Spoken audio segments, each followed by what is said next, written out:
stuff for Relay for Life. So, by the way, if anybody's not paid their registration money yet, that's due yesterday. So. That's due. Why are you looking like back here? Why, do you have something to hide? No, probably. I'm just looking at the crowd. Allie's guilty. All right. Okay, we're going to keep it pretty simple here. We're going to kind of try to wrap up as much of Unit 1 as possible. What I'm thinking about doing is we're kind of bouncing through. You have to make sure you got one of these Name 5 charts here. What I'm trying to do is bounce through the Name 5 geographic part, and then you'll notice there's a whole other separate section that's on Name 5 thematic. Whatever we do, if we do the geographic one, we won't do the thematic one for that particular unit. And I have those available, and what I'll probably do is either just issue those, put those out online, or I don't think I'm going to print out extra copies of them necessarily, but I'm just going to kind of make them available so while you're taking notes, you can kind of have those and put those down as appropriate. But we just won't do both of them at the same time, just for the sake of time. Okay. So, I think where we want to sort of go here is we're just going to sort of finish up the, we're going to finish up the rest of Unit 1's chart, starting with, I'm not mistaken, but yesterday I think we got through the rest of South Asia, right? Okay.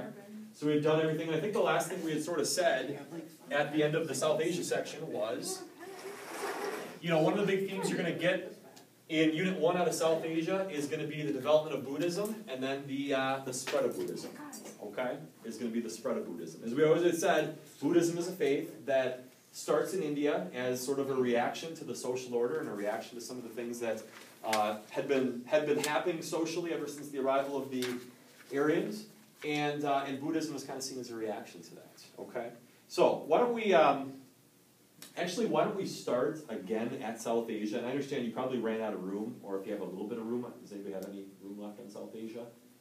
Or just finish it up for the most part. Can you do this? If you're out of room for South Asia, can you just put something like in the box that actually says South Asia? We already did that too. Oh, you already did that too? Alright, no room left at all? No, I read it. Unless we want to take away all this space too. Alright, some other place then. Make your best judgment here, okay? But some other place for South Asia, just because if you get any people, I know some people have been asking before, like, what type of people do I need to remember from this era? Like, I understand maybe Harappans or Aryans or beginnings of Hinduism, but are there any people or are there any empires from this time frame that like maybe we want to know a little bit more about? So, can you guys think first of all about in the earliest foundations unit in South Asia are two major centralized empires of South Asia and what they were called? After that, I'm saying like more centralized, like classical societies. You said one.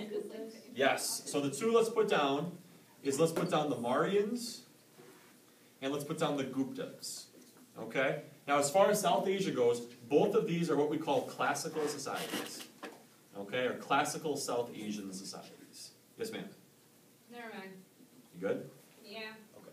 I guess. You guess? Yeah.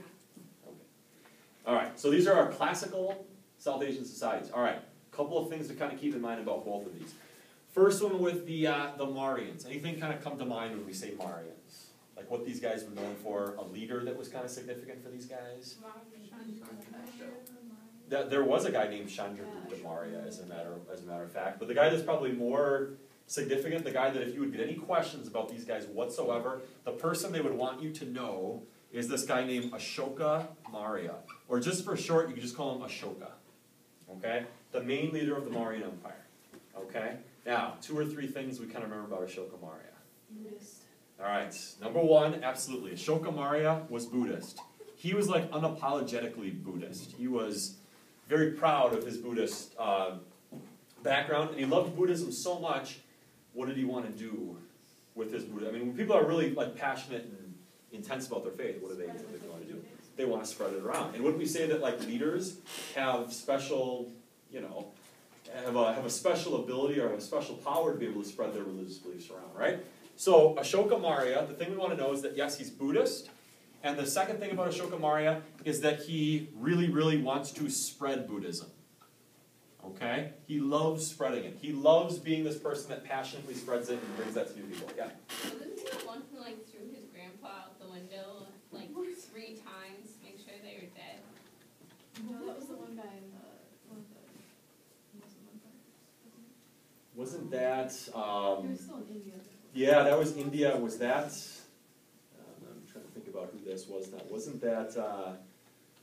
It wasn't Akbar, was it? Yeah. I think that was Akbar, Yeah, that was the Akbar. Mughal emperor from like the 1500s. That's good. That's No, good that you brought. I knew it was A, so I was like, That's right. What?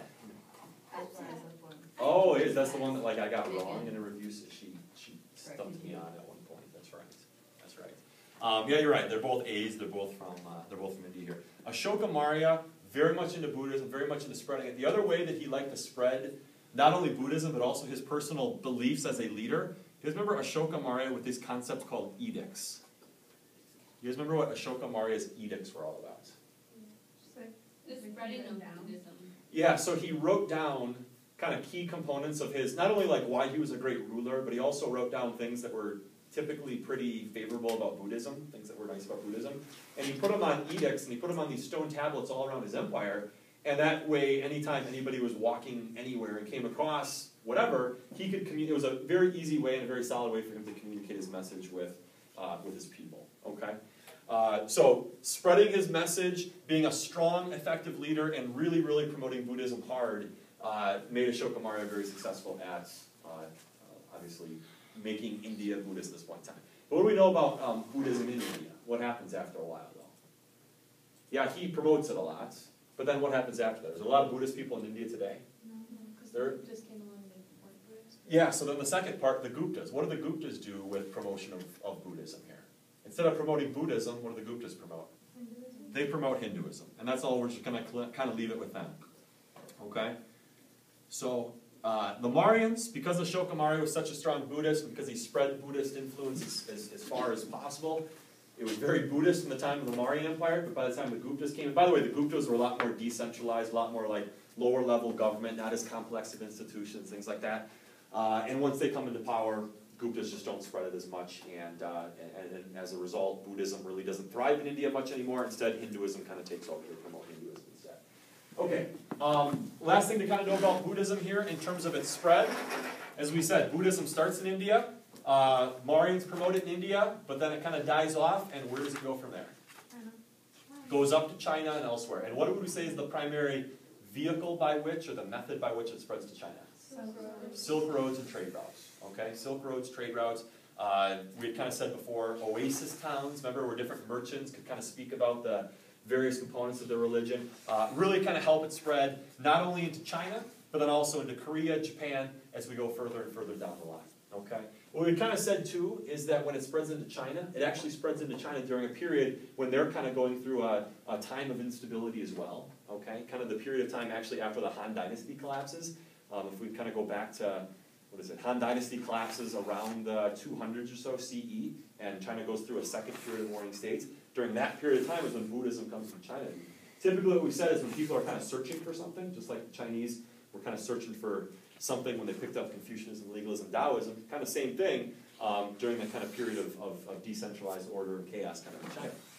Okay? So that's just the stuff to kind of wrap up South Asia, wrap up the spread of Buddhism, the role that obviously these guys play in that. Okay? Let's go to the next part on East Asia. Let's just spread our brain out a little bit, go to East Asia. So really, really early stuff on East Asia, on certain stuff that maybe we want to know about. Okay? Let's keep it real simple on East Asia. Okay? Let's start East Asia with, very simply, let's put down like the Yellow River civilizations. Okay? Or if you kind of think about the early River Valley civilizations in China, we've talked about them kind of extensively before, but that's where we'll kind of leave it. Yeah? Is Shan Yu like a real Han? Who? It's from I've never, watched Disney movies. I know, I don't, He's never seen it. Yeah, that's I've why never we seen asked him, because then Never if heard it's Shan. real, then he would know that. no, no, Not real, should I? it's real. I don't know, she was just asking. I don't know, if it's real. could be, no, I don't know. Could be. Like I said, somebody bought the movie for me, it's still sitting in my closet though, I like on VHS. Somebody can have it, I may want it. Yeah. Because then I'd have to like honestly be able to answer questions like this, and right now I can just be, you So know. when you answer people's questions, life's good. Yeah, but then I'm also watching People like constantly yelling at you because you've never seen it. yeah. Like that doesn't bother you? I don't think people like weird stuff. Just sit down for an It's hour just and have a watch. Just sit down and watch it one day. Could like that bad. Get some real passion about this movie here. He needs to have some kids. Yeah, that's. Then you watch all this stuff. I watched The Lion King when I was a kid. It's a good And movie. Aladdin. I think I watched Aladdin. No, I saw Beauty and the Beast when I was a kid. I was a little kid during that. I can't imagine. Those must be old movies because I'm old as dirt these days. So that must be pretty old. Mulan must have been once I was growing up and I was too cool to watch. You're never too cool. My mom watched it. Trust me, I got too cool for that. No, my dad watches it. All the Pretty sure cool you can watch people. watch Disney movies until they're like dead. Well, that's a positive outlook on They things. until they're old, but that's just like. Until they're dead. What if they like died when they were young? Then they'd just be calling. Well, that's even more of a positive. Okay, you're I'm not getting really following your happy. argument, Ellie. Just All right. We already went through a lot of these things, so we can do this kind of quick. As we said, early river valley civilizations, early Chinese dynasties. You'd want to know the earliest three. We already did this. We did a Chinese one, remember, in one day, so we can do this very fast. Sha Shang Zhu. We did that. We did a Chinese overview a couple days ago. What else we got on the list there is, okay, after Sha Shang Zhu, what period did we come up in China here? Period of Warring States, the POWS. After the period of Warring States, China's looking for direction. They're looking for something, right? And they got, what do they kind of get for themselves then? The philosophers, Confucianism, legalism, Taoism, right? As the primary philosophies here. And then, of course, what does that lead into? Reunification in China. What are our dynasties that comes to? All right. So the new dynasties, centralized rule, are the Qin and the Han dynasties. Now let's spend just one quick second looking at these two. If you were to get questions in the AP test about the Qin or the Han dynasties, first of all, they're going to ask you a lot about the Qin dynasty, you think? They weren't around for a very long time. Somebody even brought up today, they're like, oh yeah, Qin dynasty, that's the guy who burned the books. I was like, wow, that's really impressive. Remember the guy that burned the books because he hated philosophy and literature on it? And you know, a legalist is going to say that the only thing that's important is law and order and farming, agriculture, military, things that are like, you know, you can see an exact purpose to it. But like somebody reading philosophy or somebody reading literature, you know, legalist is going to say we don't really care about that all that much. But Qin dynasty, not a whole lot. The questions you will get, though, guarantee it, is you're going to get questions on the Han dynasty. Okay? The questions they love asking about the Han dynasty relates to what? The Roman Empire. Because they realize that the Han dynasty and the Roman Empire are basically around at the same time, give or take. Okay? For one thing, what's the connection between Roman and Han times? What's the way that they communicated? Silk roads. All right, so they're trading products. This is the first time that we really start to see cross-hemispheric trade for the first time. Okay, pretty intense between the Romans and the Han dynasty. All right, so other stuff they like to say. Han dynasty was big. It was thriving. It expanded based on military, you know, basically strong military expansionist efforts makes the Han dynasty strong and large, just like the Roman Empire grew based on its military endeavors as well. So they like that. Both of them are heavily into trade. Both of them have heavily strong centralized governments, as we had said before. Both of them with very, very adept and solid, you know, just administrative structures that help them run their country as well. The other stuff they love asking here, in terms of the Han-Roman connection, is they love asking questions about the fall, about why each one of these empires fell. Because what we kind of find out is they actually kind of fall at very similar times. Can we actually throw dates on here, as a matter of fact? Like, let's even start with Romans here. What was the Roman fall? Remember that date? It's 476. 476 E. And that's only Western Roman Empire, because then, of course, Byzantine Empire, they thrive. That's review for Unit 2, of course. Okay? But the Western Roman Empire, they fall in 476. Anybody remember the Han Dynasty, give or take? About what it was? It was about 200s. I want to say it was around 220, or is it 206, or 221, or 220? 220. 220. I'm reading it right now. You got it right there. 220. Yeah. All right. Thanks, Mr. Bolt. So they fall in 220. Rome falls in 476. That's not perfect, right? But the AP curriculum people they look at that and they say, okay, we got two pretty sizable, you know, big empires falling about the same reason. And what they also realize is they actually kind of fell for some of the same kind of general reasons. They had some of the same problems, actually, in both empires. And they like throwing a question in there about what are all the reasons why both of these empires fell. So can we think of a couple of these here? I'm not saying you have to write all of this stuff down on your charts because it probably gets kind of big, but what are some things that both of them faced? Peasant rebellion, peasant unrest, right? Pretty much any empire that collapses, you pretty much worry about problems from your underclasses not being happy. You remember the thing that, especially in China, people are always complaining about? Land distribution. It's always land. It was always that the peasants, the poor, didn't have land, right? So, revolts, peasants, unrest, basically problems from beneath. Probably more peasant unrest in a place like Han China than in the Roman Empire. Remember what the Romans did to make their peasants and poorer people happy? Think like, what is that game? Bread and circuses. You remember that concept called bread and circuses? Think like the, think like the Roman Colosseum, for instance. What type of shows you'd have at the Roman Colosseum? Watch some gladiator fights, right? Watch some people get devoured, watch some gladiators go at each other, stuff like that. Isn't that fun? Isn't that entertaining? No. Okay. What is wrong with those people? Well, the idea was, if you take your lower class people and have them watch gladiator fights, or have them watch maybe a Christian get thrown to the lions, and have them like, hey, watch that. That might be kind of entertaining, right? If you're a low class person in society, what does that at least kind of get you to value about your life? My life's bad.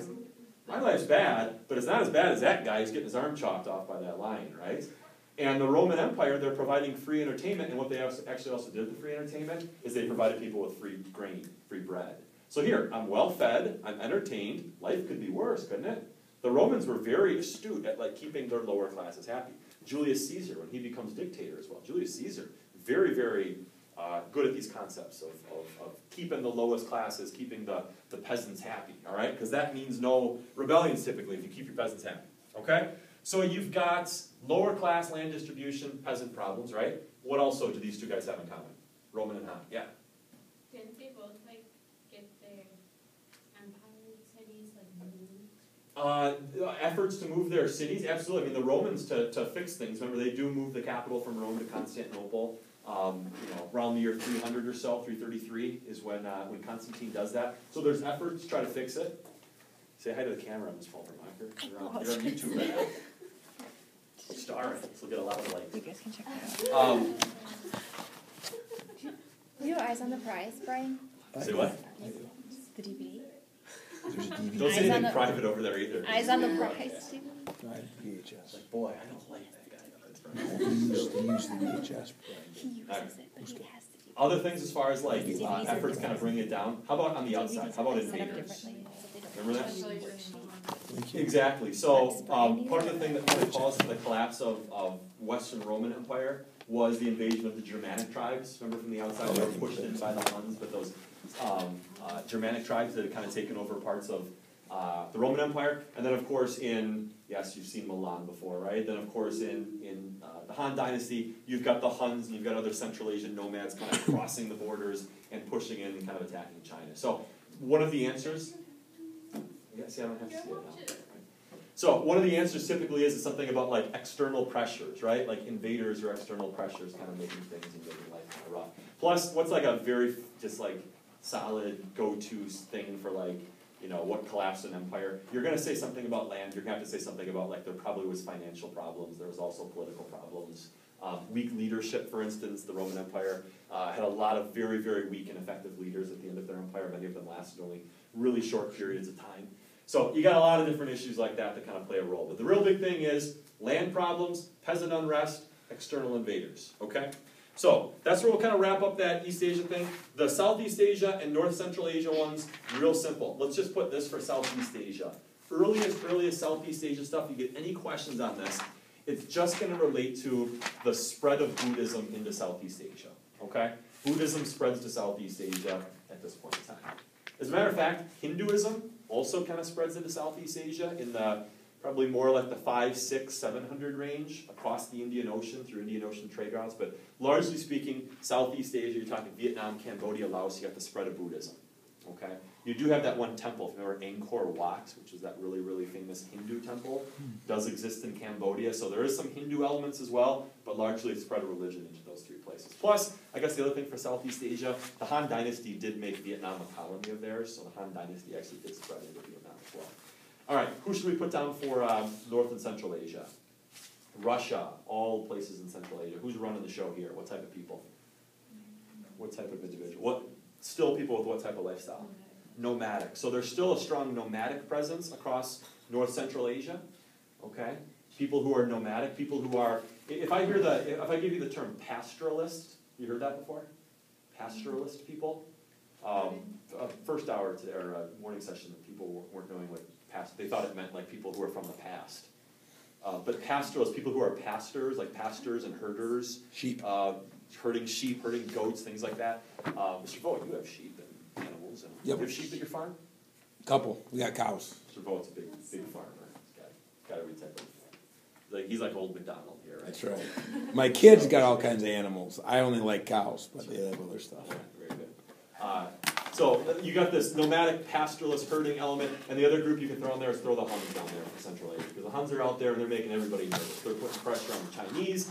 The Huns are putting pressure on those northern Germanic tribes that are then invading the Roman Empire. The Huns are really kind of either directly or indirectly involved in a couple of empires collapsing. Good to go? Okay, so there's our geographic stuff for all Unit 1. Tomorrow, we can pretty much get rolling with Unit 2. We want to do some Unit 2 stuff tomorrow and Friday, and then that'll lead us hopefully